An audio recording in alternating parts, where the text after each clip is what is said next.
Welcome to Paranormal Synergy. I'm James, and I got my co-host, John. How's it going, everybody? And this is our third episode, and we have a special, lovely guest with us today. It's Marisa. Hello. Lovely new word for me.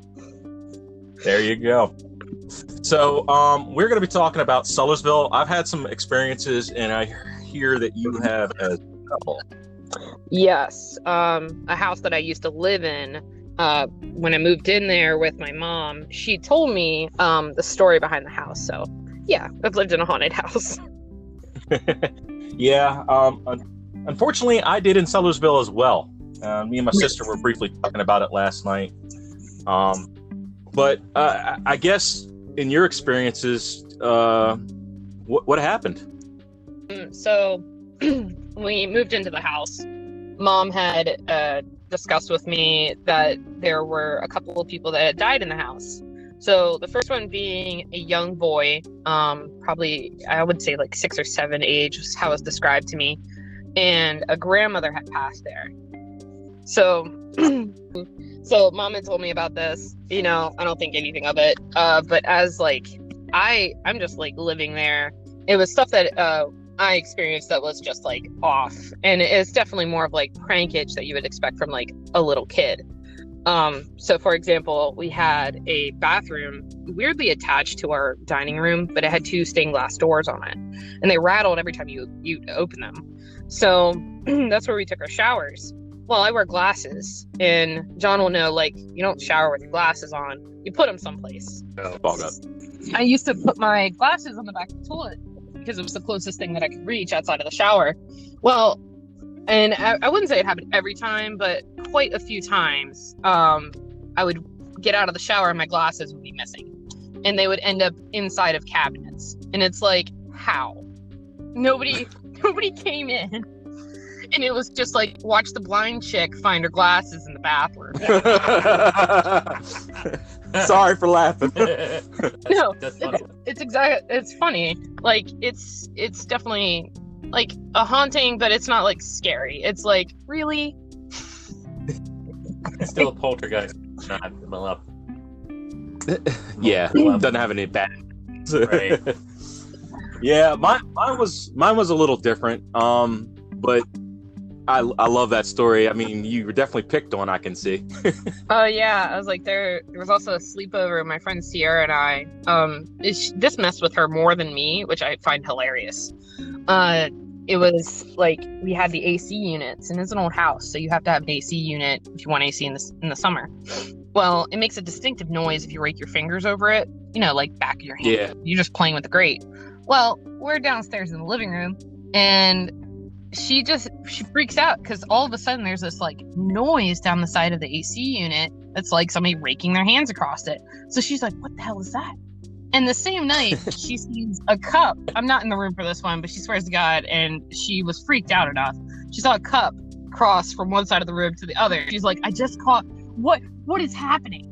And I laughed so hard about it. Like, it's probably that kid just messing with you. And the other part of it with the grandmother is Mom said that, you know, he wouldn't mess with you all the time, and he probably has that grandmother watching over him being like, stop it.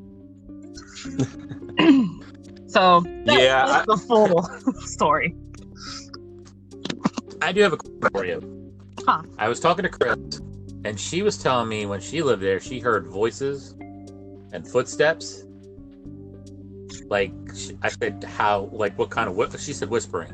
I said, what kind of whispering? Like, she said, like somebody was talking, but you couldn't make out what they were saying. Did you have any of that happening to you there? No. I've never heard like whispering or anybody like specifically talking to me.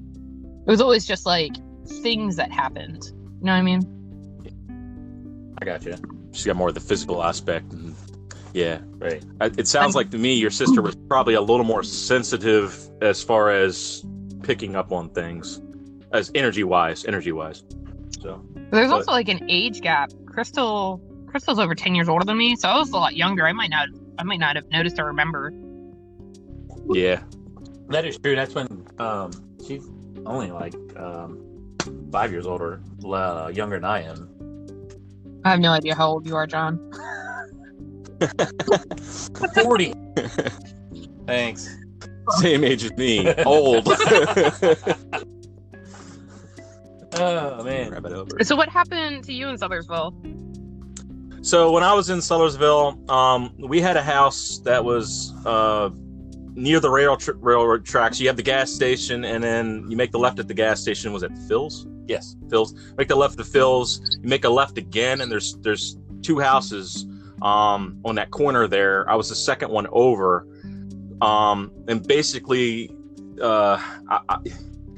what I'll explain is kind of weird because it's more of a feeling and visual. So where we lived, it was a 2-story house. You would go up the stairs, and the first left was my bedroom, and the first right was actually a bathroom, and the bathroom had another door in it, which was actually my sister's bedroom. In order to get to her bedroom, she had to go through the bathroom. That's just how the stupid house was made. But what happened to me, and this happened to me more than once, basically, it started with dreams. I had these vivid dreams of a figure coming into my room, and his face was kind of disfigured. And when he would come in the room, it kind of made me feel uncomfortable. But I don't think it was malicious. It was just I was uncomfortable immediately. I could feel his presence. And he would just come in the room and kind of walk around, and he would leave. Now, this was in my dreams, except for this happened for real, too. One of the 2 times it happened to me, he came in the room. I saw him as plain as day, walked in the room, same disfigured face, and then walked back out. And it was more about the feeling of him coming in, and I could visually see him, and he would leave, and he would disappear. Now, I didn't like the feeling. It actually made me not want to live in the house. And my sister, I haven't really talked to her much about it, but I know she didn't want to live in the house either. And we were young. We were in middle school, so this was a long time ago. But we kept pestering our mom to move, and eventually a year and a half later we moved because there was like footsteps and noises we couldn't explain and just bad vibes. It sounds like we had like almost like the same experience, but just like the flip side of the coin. Like my ghost, I mean, I wouldn't have said that there was a negative energy in the house, just like more mischievous, but always like playful. And like yours sounds more like kind of like a dark, like kind of comes over you. Yeah. Yeah. I find it funny that both of you lived on the train tracks, basically. Yeah. And we were having that energy conversation last week about railroad tracks. Yeah, we're talking about how I feel the railroad stations help fuel paranormal phenomena just based on the fact that they're an energy source. Because we're talking about in an age where there wasn't TVs or a bunch of electronic devices to fuel on. They had other sources that they needed to go to. Yeah, I think it's also like a good thing to think about, like the town of Sudlersville, like part of it can run off that train track. So the amount of generations that probably went through that town because of the train track probably adds to like what could be in the town. Like a new house isn't going to have the same type of energy of like the house that was built way back when. Yep, dead on. Right on the money. Yep. And I was, since we were having some connection issues, I was going to get into the history, but my laptop said no. But I did do research a couple weeks ago, and basically, yeah, the town started off small, but really did boom. And the railroad station is what provided so much economy because it used to be connected to a lot more townships, and you had a lot more supplies and, of course, passengers coming in that way. It was a big deal for Sudlersville. There's a lot of major companies around there. Oh, yeah, and they still need them.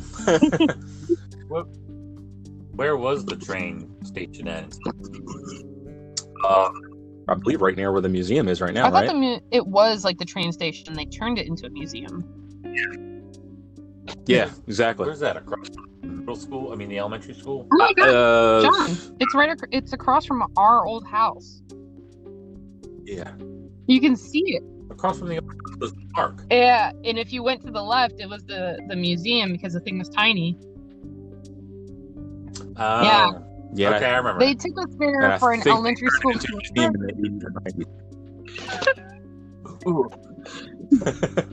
Where do you want to go? Hey, what we remember is terrible sometimes. Yeah, our memory isn't what it used to be, you youngsters. Won't know anything about that. Oh, is she a youngin? Oh, yeah. Uh-oh. 27. That's a whole nother young. show. Yeah, it is. Yeah, it is. I wish I was 27 again. I'd be in more trouble. Well, I appreciate you joining us. I really do. Yeah, no. And I know you got to go back in a couple minutes, so... Yeah, I gotta go back in. I'm working at the liquor store today. Ooh, need to make a liquor store stop. We'll see you. Thanks, Marissa. Thanks, Bye. Russ. Bye. All right, John, that was really nice having your sister on. I do like talking to her all the time. And Marissa, we really do appreciate having you. Absolutely. So we're going to try to fill up the rest of our episode With other with hauntings. other hauntings. And I know Odessa. I'm not as familiar with Odessa because I know you're sharing that with us. Oh, we've lived all over, but my grandparents used to own a campground out in Odessa. It's turned into an equestrian center now, or equestrian. It's owned by the state. They turned into an equestrian like in Tuckahoe. Oh, okay. That's what happens when you don't pay your taxes. Right. Right. But talking about my siblings, Mhm. my sister used to live there. Well, I lived there occasionally, but she used to play with a ghost Oh, wow. in the main building. The main building was 2 stories. Downstairs was where you came in, checked in to the campground. There was a restaurant and a convenience store and laundromat. Upstairs is where we used to live because it was a big house. Right. Well, there was an old one person elevator in the stairwell. Oh, okay. Yeah, that took you from the first floor to second floor to the basement. Oh, wow. And she said she'd play with a ghost there all the time, and it never left the elevator. So it was attached to something in that area, Right. obviously. Apparently, it either died in the elevator or whatnot. But she used to talk to it, sit in the stairwell between floors for hours on end. Yeah. And she was telling me, she's like, "You need to talk about Odessa." I'm like, "What are you talking about? I don't remember anything." She Yeah. goes, "Well, here you go." Yeah. Well, it also brings up, like, when you get a lot of kids who have imaginary friends, that could be an entity or, Right. I can see that for sure. Absolutely. I mean, who you talking to, Timmy? Bobby. Who's Bobby? Bobby's over there. Right. Okay. Yeah. and that it shows a lot of people, especially people who are young and they have these things happening and they don't understand why they're happening. Right. They don't really have a lot of people to reach out to talk about it. And that's actually something I do want to talk. Well, another reason why I created this group is I do want to talk to my sister, is because I want to try to create an area where it's safe. It's safe to say, hey, this happened to me. I wasn't sure what to do. Is there a reason in? What could it be? That kind of situation. Right. Little advice, or at least something to talk about. At least talk about it. Right. You're not crazy. Or if it's something, that they feel scared about, to kind of, ease them that, hey, this isn't bad. This just means that you were susceptible to picking up on these things. Right. It's not going to harm you. I think it'd bring ease to parents and as well as to the child. Yeah. Because Children wake up. Like my one son was telling me, he goes, "Yeah, I remember there was somebody in my room." Well, this is when we lived in Colchester. I said, "Really?" Yeah. And he never mentioned it till we started doing this. Yeah. So, yeah. I mean, I think because when you're a kid, you don't want other kids making fun of you for something that or your parents not believe. Or you. your parents not believe. Exactly. You don't want to disappoint them. You don't believe in Billy, okay? But I don't see Billy. Right. Billy. Yeah. Yeah. And I think as kids, obviously they're more relaxed. They're not really worried about bills or Their stress levels. Their stress taking levels, over their lives. Yeah. yeah. And as you get older, that changes. A lot of things change your perspective on life and everything. But I digress. And children don't have that blocking of the world, obscuring their view of everything. Yeah, that's one thing I'm working on, and I've been trying to build is when I was doing martial arts, I've learned pretty quickly on how to relax my body for changing things that are doing with your forms and whatever. But Flow like water. In the paranormal world, or even being empathic, it's very similar. You have to relax yourself and you allow things to channel. Interact. Yeah, exactly. The world just makes you put up a wall. Yeah. Things going on in the world, your own little world that you live in, kids, bills, work. it starts to put up a wall Mhm. where it's only these things that you see. Well, if you got a spirit that's trying to yell at you or talk to you, and you got a big pair of studio headphones on, you ain't gonna hear it. And that's just using an analogy. I think you're projecting there. Yeah. I'm just saying, you relax, take the headphones off, and man, You can open up yourself to the world again. Yeah. Well, like I said, the only thing that really relaxes me when I'm driving, looking at the sky. Again, that's my addiction. So No, that's a good one. I was Yeah. actually looking at the sky thinking the other day, I'm looking, man. I was like hoping. trust me, with my addiction, I've definitely living in Tulsa. I've seen a lot of shooting stars in multiple colors, things that. Oh look, what is that? It's a satellite. You'd be like, When's you'd be was it surprised. Saturn and Jupiter? Are supposed to collide? Well, not technically collide, but in line. That's And a couple days. Yep, by Christmas. Yeah, I think that's going to bring an energy surge that nobody has seen before, and that's my opinion. Well, apparently the last time it's called the Christmas star for a reason, Right. and Yeah. Yeah. I think there's going to be an awakening that I think will be good for the world. Honestly, I think there'll be a lot of positive energy coming our way. God, I hope so, because I really can't go through this no more. Yeah. Touche on that. Uh, I'm going to share a brief experience on something that's weighing heavily on your mind. well, no, it's not too bad, but I had an experience I think it was 2 days ago now, where we'll just say a very close family member sat on the corner of my bed, went around my room, sat where my wife was without her really knowing, and I could feel the energies and the frustrations, and then went back to the corner of the bed. I didn't feel, when it first came in, it felt like, okay, pretty energized. Normally he's, making his rounds. And then as it came to her, I could feel frustration. I personally felt a little bit of, I can't really say anger. Anger's not the right word. I guess frustrations is the right word. Frustration is that Trying to say something right. to me. Something you want to happen, but it's like, Yeah, I did talk to my sister about it, as I told you before we started the episode, and she really helped justify that it wasn't bad. None of it was bad. It was just trying to communicate with me, right. and I wasn't prepared or ready for what was going on, right. So, but that was an experience that I had. I do know one of the things I've been working on tirelessly, and I've been sharing with John, and I'm sharing with everybody here, is I've been setting up my ghost cams. I've been doing test streams just to me. I've seen it. It's not what you want to look at. Oh, that's funny. Dirty mind. I love you, Billy. But I am ready to do some investigations. I'm looking for areas that are not in homes right now due to COVID. I want to keep everybody safe.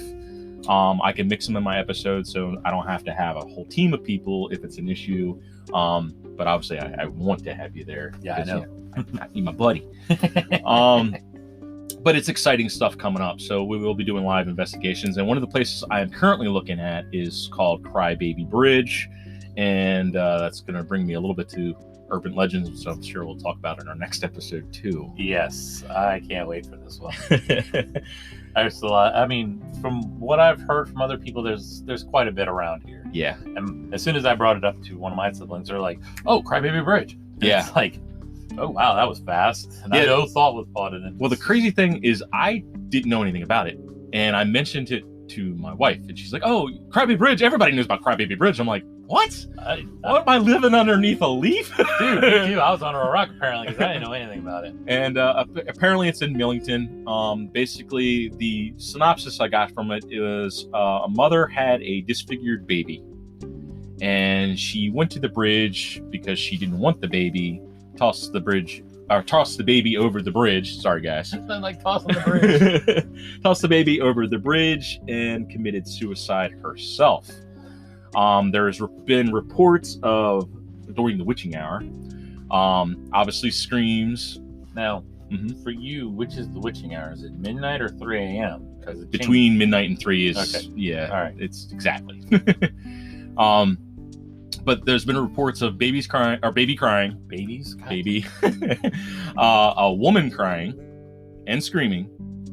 And apparently, I don't know how much to believe this, has been when people apparently drive on the bridge, sometimes their headlights cut off and then their vehicles stall on the bridge. Honestly, I've heard this story before, but it And- was in Rock Hall. Exactly, and this is why we call it urban legends.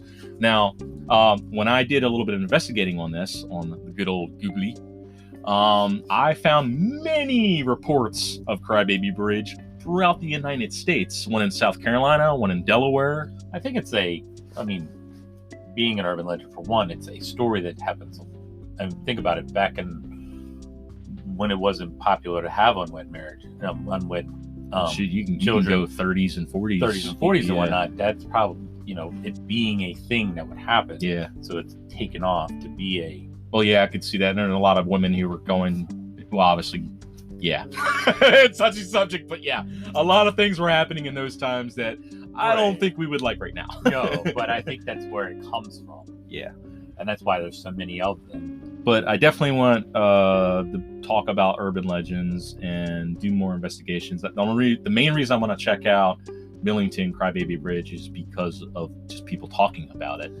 And I think another part about why an urban legend has power to it is people give it energy by Oh, yeah. talking it up. Absolutely. I was waiting for you to Just- say that. I was waiting for Just it. get out of my head. You're right, though. The more that you project something, the more it can become reality. Bloody Mary. Yep. Exactly. You're exactly right. And there's a reason why Ouija boards are not safe when you have multiple hands on them and you're literally trying to conjure the same thing. Why is that a children's toy? Exactly. Was it ages 3 and on? I don't know, but it can't Not- be good. Not old enough to drink, but old enough to summon a demon. Sorry, fellas, almost choked on my coffee. Yeah. And it's not caffeine free. Oh man. Well, we will be looking for that, and I appreciate your guys' time. I don't know if you wanted to add anything to this episode. I think I've tapped out for now. Yeah. Until next week. Yeah. And we look forward to you guys. See you next episode. Peace. Peace.